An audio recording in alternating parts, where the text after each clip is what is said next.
from the side of government, since it will require thorough planning and involve huge financial implications.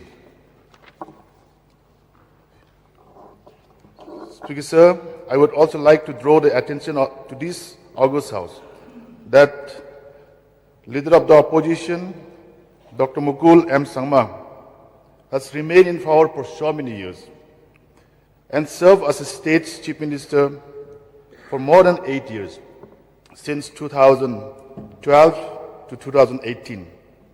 If the leader of the opposition is genuinely committed about the establishment of the winter capital in Tura, why didn't he initiate it while he was at the helm of affairs? And why now?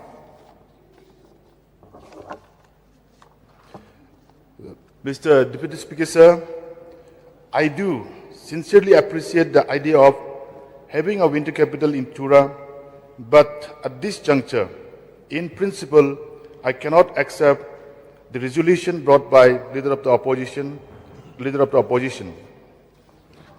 Sir, last but not the least, I would like to request the Honorable Chief Minister, Sri Conrad K. Sangma, to constitute a committee to study the creation of winter capital comprising of the Leader of the Opposition, Dr. Mukul M. Sangma, and all the stakeholders in order to study the feasibility of winter capital in Tura.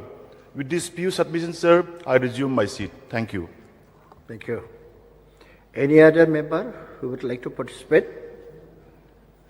If there is no one to participate from the honorable members, may I request Honorable Chief Minister to make a reply, please.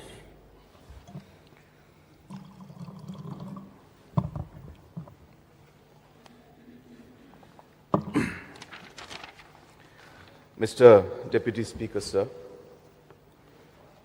at the very outset, I would like to thank Dr. Mukul M. Sangma, the Honorable Leader of Opposition, for having brought this resolution. At the same time, I would like to thank all the members. So many have participated. I may not be able to name each and every one, but everybody who has participated in this resolution, I would like to thank each and every one of them. So, having said that, this may be one of the most difficult and complicated situations or replies that I am giving. It's difficult, sir. Very difficult to stand here at this moment. As a Chief Minister, as of course a party leader, as an MLA, as a citizen of Meghalaya, and as a Garo individual. So there are many, many sides to this story. I appreciate our members who have spoken today. A large number of them, sir, including yourself, had to get up and say that you are opposing this resolution. And I know tomorrow some people will take this small clipping and say that these MLAs are against the Garo people. They are not, sir. We should not misinterpret the position that we are in today here. The Treasury and the opposition bench, they have clearly mentioned in their speeches, including yourself, sir, that you understand the importance of this issue. What is this? Honorable Chief Minister, it is 2 o'clock now. So in exercise of the rules 11 of the Rules of Procedure and Conduct of Business, I extend the sitting of the House till this resolution is disposed of. You may continue. Thank you, Mr. Deputy Speaker, sir. As I was saying, that each of the members who participated, there was a sense of emotion in each one of them, and they expressed their heart on how they are concerned about this issue. And yet, because of the technical aspect of this resolution being brought in, they were not able to support the resolution. That does not mean that they are not understanding the reasons and the issues that are there. For the knowledge of this House, in the last 53 years, there has never been a resolution that has been brought by opposition which has been passed and accepted by the House. So it's not for the first time that it's happening. No matter how critical the issues are, based on technical facts, the ruling is not able to support the resolution. So having said that, this issue of winter capital has been something that we've been obviously concerned. Many organizations have met me. I have met almost all organizations that have approached me. Last year there was a situation where there was a hunger strike, and I appealed myself to the members of those organizations that let us start engaging and discussing. And we called them to the Circuit House to discuss this matter. And they refused to come to the Circuit House. After that, my team, including the officials and the police of the administration, asked me to not go. Of course, I'm sorry. Then they asked me to come to their location. Sorry, I forgot to mention that. So they said they will not come to Secretariat, but I have to go to their location where they are having the hunger strike. And I was advised by my police that I should not go. And hence, right next to the place where they were having the hunger strike, we have the CM Secretariat office there. And so we had a meeting point where, right next to that location, I called them to the CM Secretariat and had a discussion with them. I don't want to go into details of what happened before that or after that, or what transpired in the meeting that we had. But sir, that one step which I took, where against the advice of the SP, I trusted and I moved ahead. I was concerned about the issue, and to show my overall concern, in spite of being told not to go, as it was a security issue, I went, sir. And we all know what happened, but I went. So my point being that we are all concerned about this issue, number one. And number two, sir, wherever possible in the current circumstances, different steps are being taken. Sir, actions speak louder than words. We don't go around talking about different things that we want to do, except maybe during budget session. But we have acted firmly to ensure that all-round development comes to the state. Honorable Leader of Opposition mentioned in his speech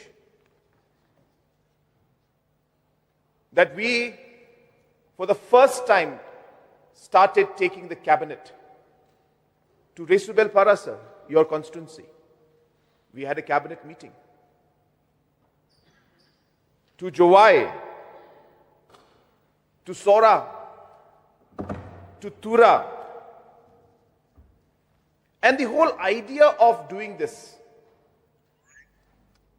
is to give a sense of belonging to the people of the state. I know some members have mentioned about the cost. So these kind of meetings and programs that we do cannot be valued in terms of the cost. Because if you start looking at that, then you're losing the meaning of taking the cabinet to the people. How happy people feel when they say, oh, the cabinet is in my town. For the first time, it's happening in our town. So that is the kind of sentiment that goes with these kind of things. And there's a reason why we're doing it. So yes, cost is there. There's no doubt about it. Cost is there. But I think the larger messaging of involving everybody, to show that every section of our society, every district, every individual person is important to us. I think that is the larger messaging that we want to give. So therefore, our cabinet on the move, as we call it, will continue, sir. Will continue. In the beginning, last term, in 2018, I still have the papers with me, but we could not continue this program in the first term because of COVID. But we had started by putting ministers, cabinet ministers in charge of districts, specifically. And I made sure that the ministers from Khasi Hills would be in charge of Garo Hills, and the ministers from Garo Hills would be in charge, and Jayante Hills would be in charge in different parts, wherever possible. Of course, it's not possible fully. And the idea being that we would want that minister to handhold every aspect, go to that village, go to that district and spend time. So therefore, sir, there are a lot of actions that we have taken to convey and show the intent of this government to involve people, to ensure that we bring all-round development irrespective of the regions in our state. The integrated administrative complex, 170 crores is going to be spent for an integrated administrative complex in Tura.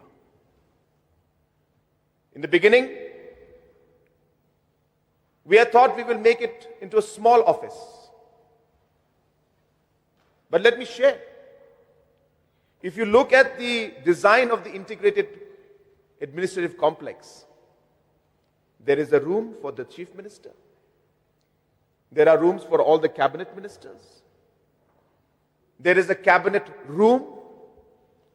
There's an office space for the chief secretary. Why are we doing this, sir?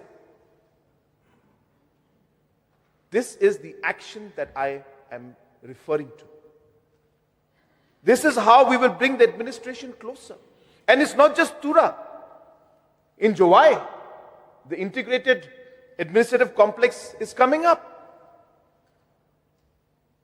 Different facilities will be there. And this is again being done because of the aspirations, as we say, of the people. The need and the desire of the people to see that the administration, see and feel the administration coming closer to them. So therefore, Sir, the process in one way is already on. We don't have to even declare things. The work is on. Our honorable member from Dalu mentioned about the Raj Bhavan in Tura. I appreciate. Previous regime had bought the land, started the work. For whatever reason, things got slowed down for quite a long time. But as soon as I came in, because it was something that I was eyeing and I was also not feeling comfortable seeing it just standing still like that. Without going into the history of things, but appreciating, as I said, past regimes for initiating that. As soon as we came in, we made it a point that we will go ahead and finish it. And when we went into the details, there was a huge cost escalation involved, and we had to find resources to do this. And I still remember talking to my officials. It's not about completing the Raj Bhavan. Understand what this is. This is not just a Raj Bhavan, but it is a symbol of involvement and making the people of Garo Hills feel that yes, we are also being given that importance. That's what it is. It's a symbol. And that is the reason we made sure, sir, that we went ahead and the Raj Bhavan was completed, and I was so happy that it was inaugurated, and the President of India, who has never in the past ever come to Garo Hills and to Tura, was there and was stayed one night, and as I said, even inaugurated the Meghalaya Games. Sir, it's not just, as I said, about how we have approached the entire administrative functioning and infrastructure in locations like Tura and Jowai. We have an integrated administrative complex coming up in Peninsula, in the Honorable Deputy CM's office, constituency. For the first time, all blocks in the state, all blocks were given new buildings. New buildings, sir. There was some, I remember when I was earlier MLA of Selsala constituency. I remember going to the block. It's a bad shape, sir. It was in bad shape. As a huge block. Over 1 lakh population came under that one block. That time, sir. And now, of course, Battabari has come in and others. But it was a huge block. And the office was, I think, sir, maybe just double the size of this area that you're sitting in. That's it.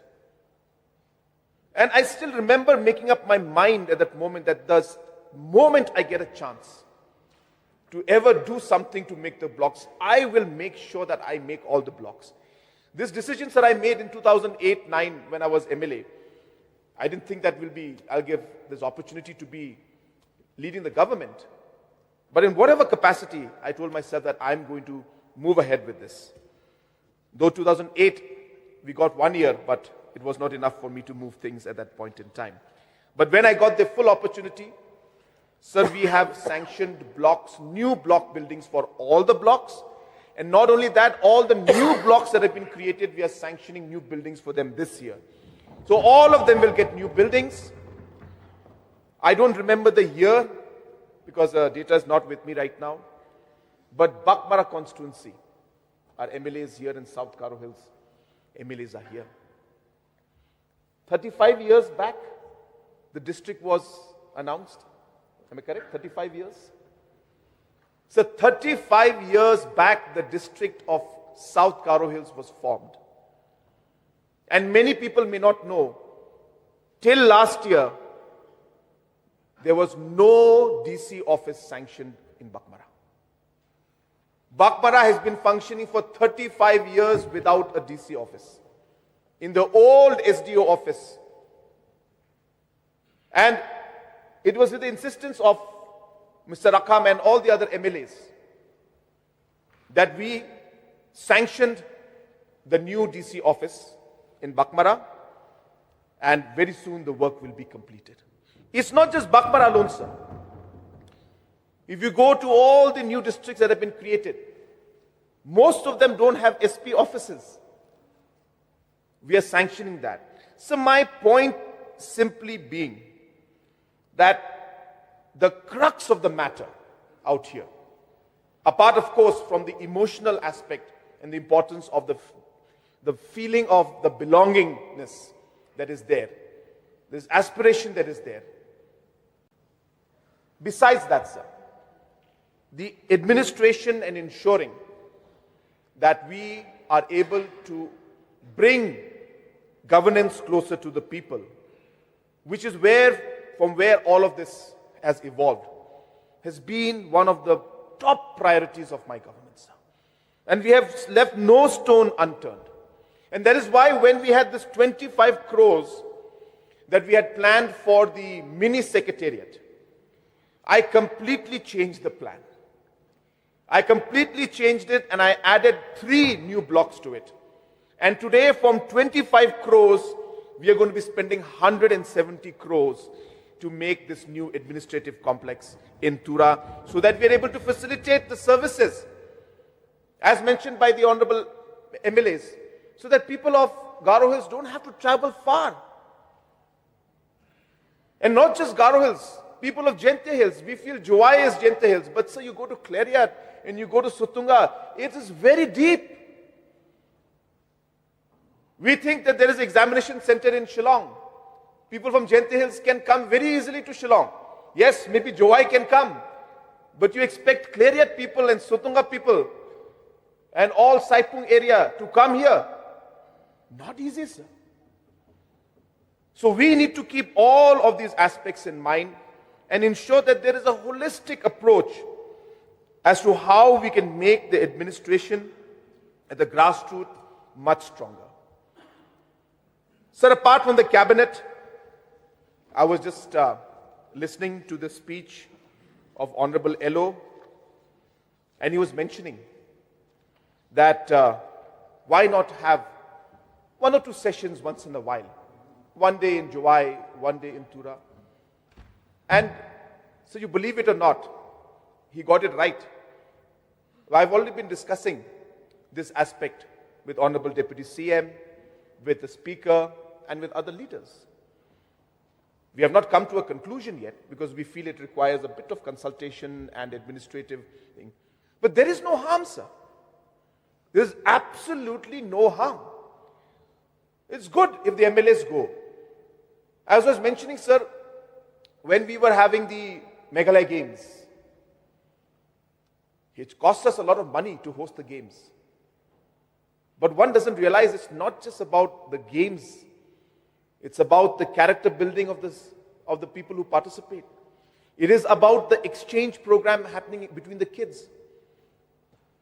I think I mentioned in this house that on an average, 70 to 75% of the athletes had never in their life gone to Jowai.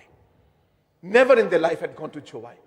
It's very hard to imagine that because we go to Jowai so often, and you to hear that some of the kids in their life have never gone to Jowai. So it is something that we should be concerned about, to be very frank. And that's why we're starting this exchange program. But similarly, for the cabinet to move and to see with their own eyes, sir, I don't know how you feel or others feel about it, but this is something I feel very strongly. That when you are right there at that moment, and you see the issue with your own eyes, you hear it with your own ears from the person concerned. So the impact is much more than just sitting in Shillong and getting one petition and reading it and, and trying to do something out of it. The idea of connecting directly. So therefore, these things are expensive, sir. But I urge the House to keep this in mind. The price that we will pay for these kind of programs, where the cabinet moves, where the MLAs move, possibly even having sessions, the prices cannot be valued simply by the cost that you. So the returns are not just simply by the program you have, but the messaging that you give. the messaging of integration, the messaging of making people feel important. And that is really, sir, at the crux of all the activities that we are trying to do, sir.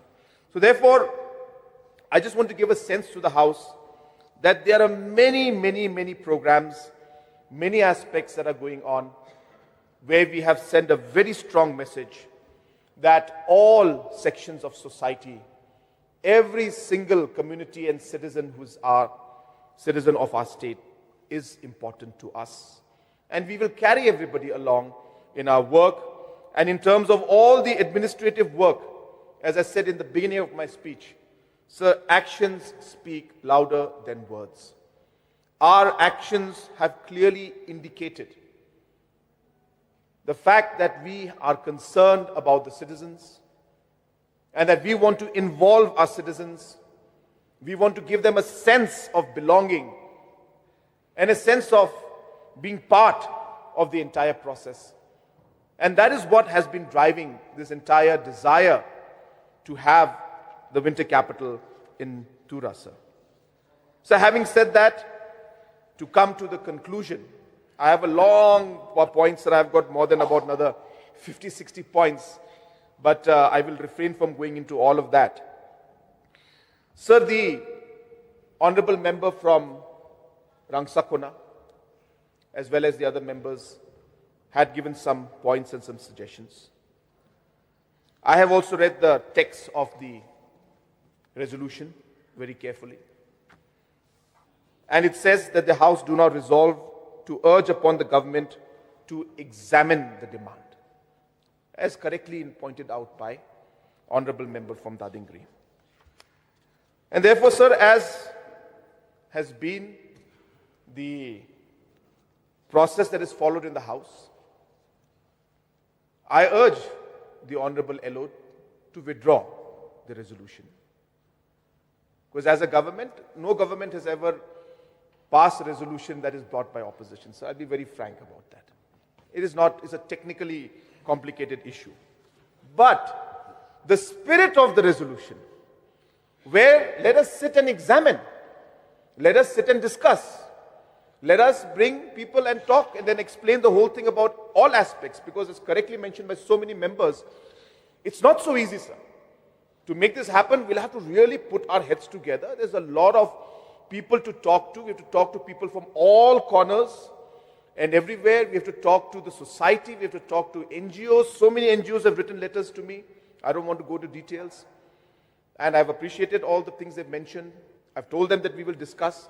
Let us put up that platform and we can examine. I have no issue in that, sir. But as I said, we cannot go with the resolution as such. But in the spirit of the resolution, I can put up an all-party kind of a committee. Let this all-party committee discuss this matter. Let it discuss with all different stakeholders even from Khasi Hills, from Jente Hills, from all the rural areas, Garo Hills, everywhere.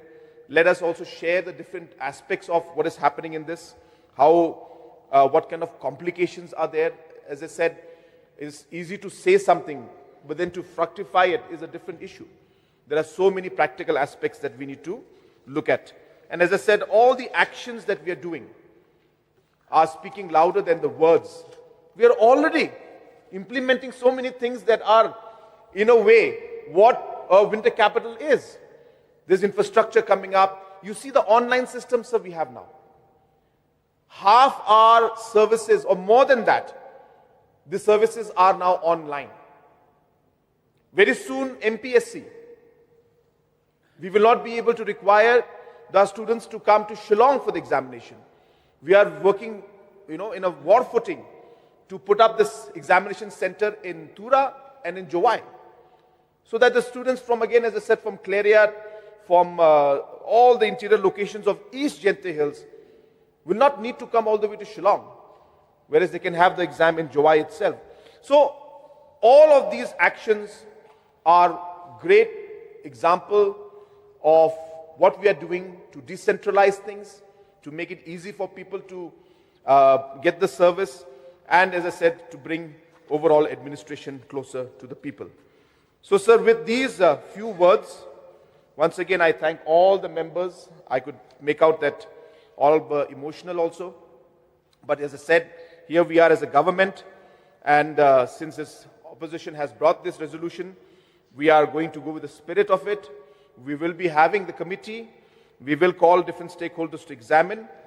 And with that assurance from my side, I would urge our mover of the resolution if he can withdraw the resolution. And with these few words, I resume my seat. Thank you, sir.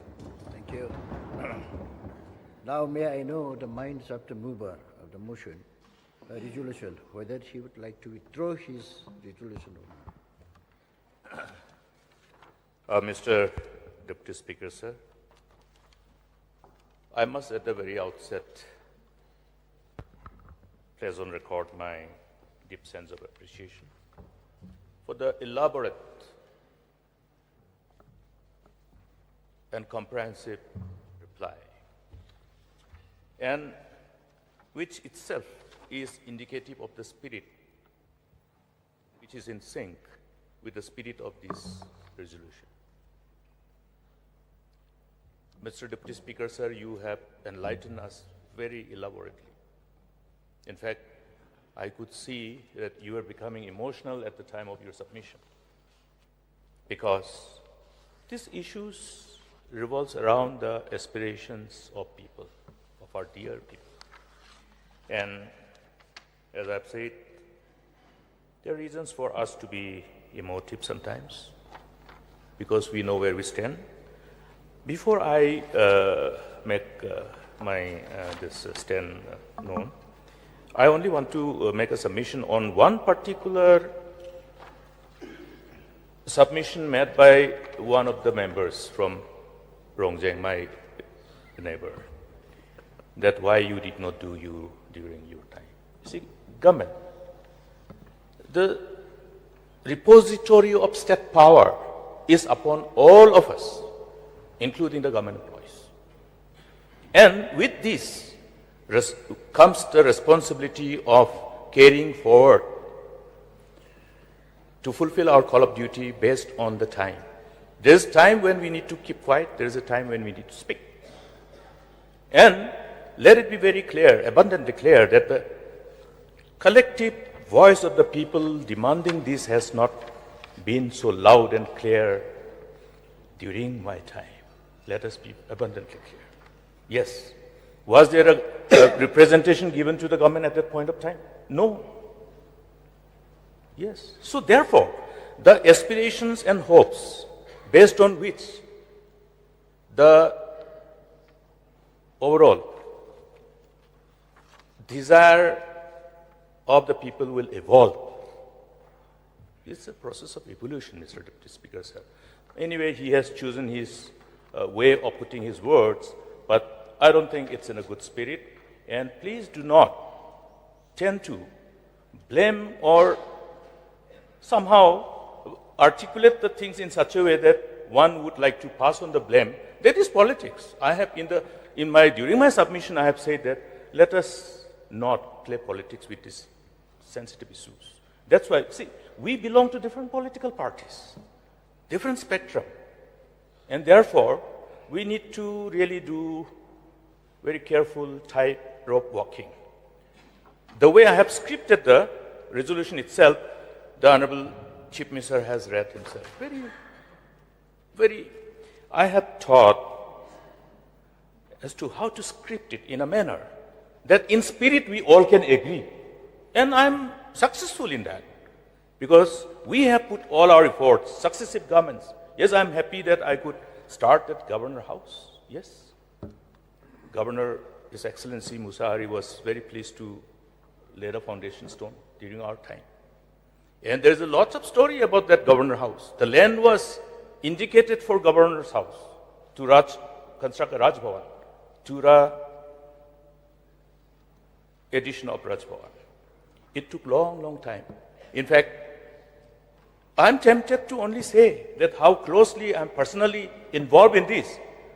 I had to request my wife to pay money for the land owners, because the delay in acquiring that land ultimately was forcing the land owners to sell the land for others. I had to intervene. I had to request. I had to pay them money in advance so that they pay back my wife after the acquisition process started, completed. So all these things were completed. These are in sync with the aspirations of the people. So I'm happy that successive governments are taking appropriate steps in sync with the aspirations of all the people, whether it is the people of eastern part or western part. I thank the Chief Minister. He knows, he understands, because these whispering talks were there even during the time of Latvia Sangma. I was witness to those whispering talks.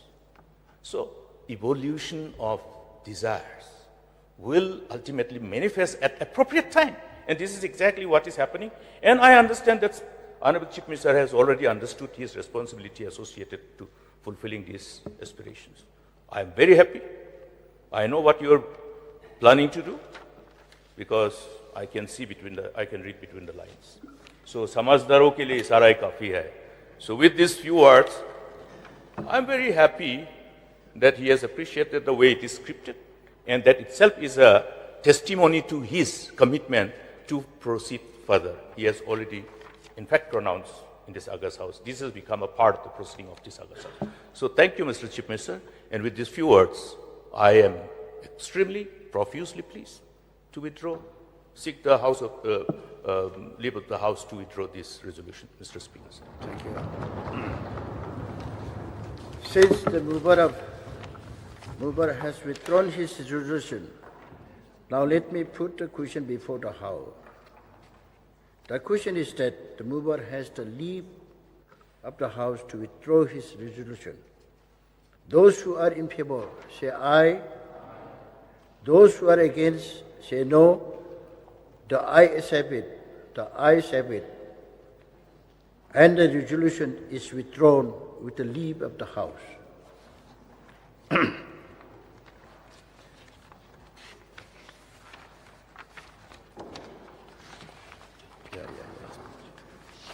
coming.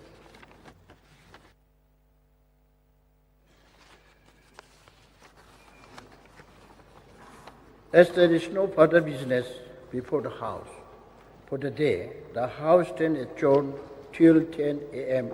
on Friday, the 7th March 2025.